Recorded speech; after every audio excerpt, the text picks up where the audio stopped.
أعوذ بالله من الشيطان الرجيم.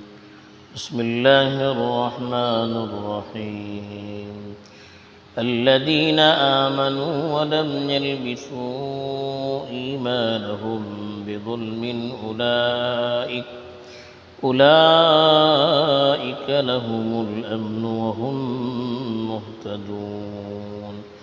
وتلك حجتنا آتيناها إبراهيم على قومه نرفع درجات من نشاء إن ربك حكيم عليم. الحمد لله والصلاة والسلام على رسول الله أما بعد. پیچھے جو آیات تلاوت کی گئی تھی ان میں بتایا گیا تھا کہ حضرت ابراہیم علیہ السلام نے اپنی قوم کو اس طرح سے سمجھایا اور ان کی کمزوریوں کا تذکرہ کیا تو ان کی قوم نے بھی ان سے بحث و مباحثہ کیا.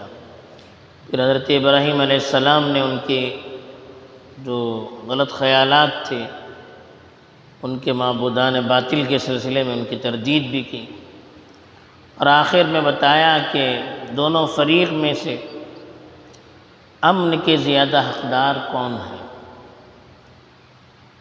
اس کو سمجھنا چاہیے. اب کون ہے، اس آیت میں اللہ تعالیٰ نے تذکرہ کیا ہے جس کی پہلے تلاوت کی گئی کہ جو اللہ کے نزدیک امن کا حقدار ہے وہ کون ہے. چنانچہ ارشاد فرمایا الذین آمنوا، وہ لوگ جو ایمان لے آئے، وَلَمْ يَلْبِسُوا إِيمَانَهُمْ بِظُلْمٍ، اور اپنے ایمان میں ظلم کو کسی طرح سے شریک نہیں کیا. أُولَئِكَ لَهُمُ الْأَمْنُ، انہی کے لیے امن ہے. وَهُمْ مُهْتَدُونَ، اور وہی ہدایت پر ہیں. تو یہ اللہ نے بتایا کہ امن کے حقدار کون ہیں. کہا کہ وہ لوگ ایک تو ایمان لے آئے، بغیر ایمان کے اللہ کے یہاں کسی کو امن نہیں ہو سکتا. دوسری شرط جو بتائی کہ وَلَمْ يَلْبِسُوا إِيمَانَهُمْ بِظُلْمٍ، اپنے ایمان کے ساتھ ظلم کو شریک نہیں کیا. ظلم کا مطلب کیا؟ جب یہ آیت نازل ہوئی تو صحابہ گھبرا گئے، پریشان ہو گئے اور اللہ کے رسول صلی اللہ علیہ وسلم کی خدمت میں حاضر ہوئے اور پوچھا کہ اللہ کے رسول، کون ایسا شخص ہے جس نے کبھی ظلم نہ کیا؟ ہر انسان سے کسی نہ کسی طرح ظلم ہو ہی جاتا ہے، اور جس نے ظلم نہ کیا ہو ان کے لیے امن ہے. تو اللہ کے رسول صلی اللہ علیہ وسلم نے فرمایا کہ یہاں ظلم سے مراد شرک ہے. پھر قرآن کی دوسری آیت جو سورہ لقمان میں ہے اس کا حوالہ دے کر فرمایا کہ سورہ لقمان میں کہا گیا ہے کہ ان الشرک لظلم عظیم، کہ شرک سب سے بڑا ظلم ہے. ظلم کا مطلب الٹا کام کرنا. ہم سے کہا گیا تھا کہ اللہ کی عبادت کریں، اپنے سر کو اللہ کے سامنے جھکائیں، اللہ سے مانگیں، تو ہم الٹا کرتے ہیں، اللہ کے ساتھ دوسروں کو شریک کرتے ہیں، اللہ کو چھوڑ کر دوسروں سے مانگتے ہیں، اللہ کو چھوڑ کر دوسروں کی عبادت کرتے ہیں. یہ بھی ظلم ہے، سب سے بڑا ظلم ہے. تو کہا کہ اللہ کے یہاں اگر امن چاہتے ہیں اور ہدایت چاہتے ہیں، صحیح راہ پر گامزن رہنا چاہتے ہیں، قائم رہنا چاہتے ہیں، استقامت کے ساتھ اس پر برقرار رہنا چاہتے ہیں، تو اپنے ایمان کو شرک کی علائشوں سے بھی پاک رکھنا ہے. صرف اور صرف اللہ کی عبادت کرنی ہے، اور صرف اللہ ہی کو ہر چیز کا عالم اور ہر چیز پر قادر قرار دینا ہے. اللہ کے علاوہ اور کسی چیز کو نفع اور نقصان کا مالک نہیں سمجھنا ہے. یہ اگر عقیدہ لے کر ہم اللہ کے دربار میں حاضر ہوتے ہیں تب ہمیں امن ہے. اللہ کی بھی عبادت کریں، اس کے ساتھ دوسروں کو بھی شریک کریں، یا اللہ کے جو اختیارات ہیں اس کو ہم دوسروں کے لیے بھی مناسب سمجھیں.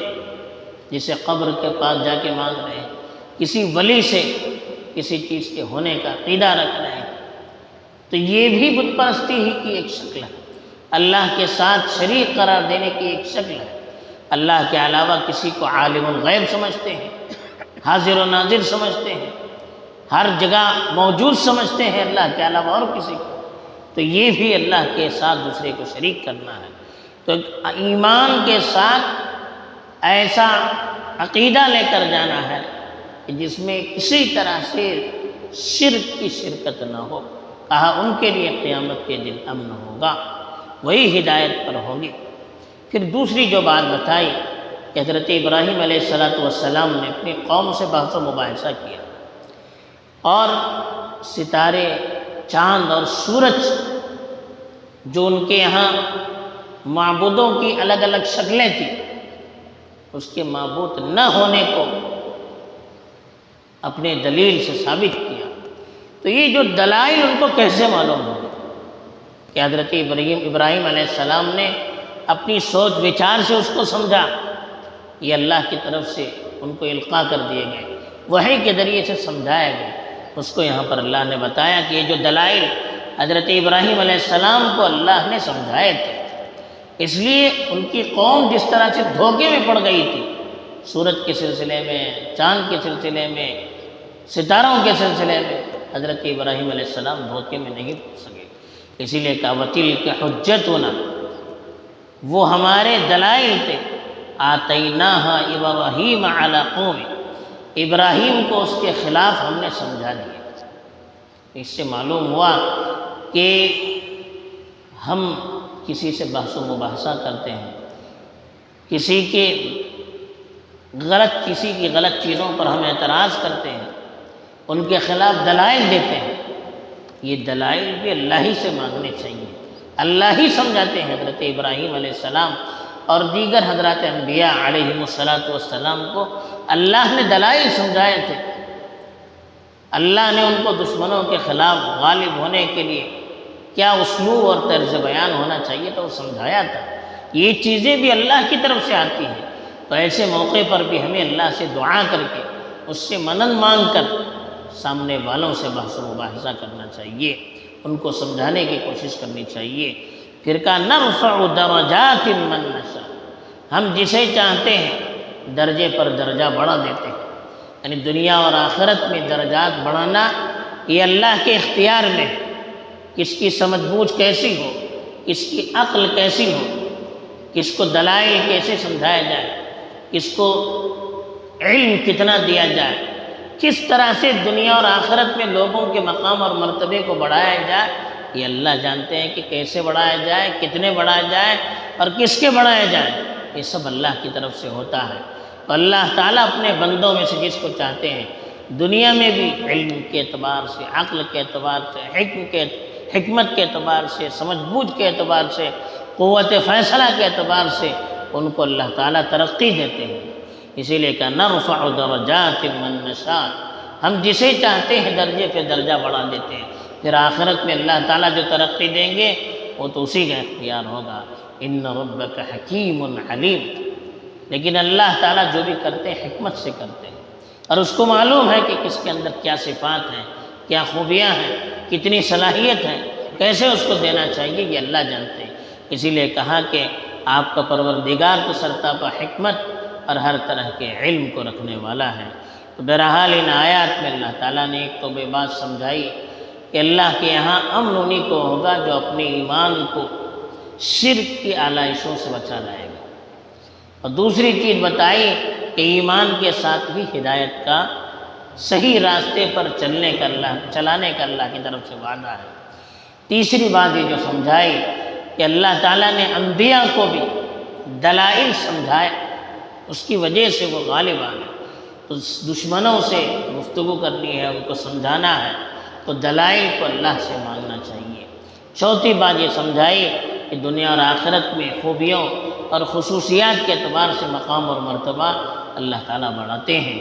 اور آخری بات جو بتائی کہ اللہ تعالیٰ ہر چیز کو حکمت کے ساتھ کرتے ہیں، اور اس کو ہر چیز کا علم ہے، بے وجہ کوئی فیصلہ نہیں کرتے ہیں، بے سوچے سمجھے کوئی فیصلہ نہیں کرتے، بلکہ جس کو بھی جو چیز عطا فرماتے ہیں وہ اللہ تعالیٰ اپنی حکمت سے اور اپنے علم کے مطابق عطا کرتے ہیں۔ اللہ تعالیٰ ہمیں سمجھ عطا فرمائے اور اپنی طرف رجوع کر کے اپنی انعامات سے اپنے انعامات کو حاصل کرنے والوں میں شامل فرمائے۔ آمین۔ وآخر دعوانا الحمدللہ رب العالمین۔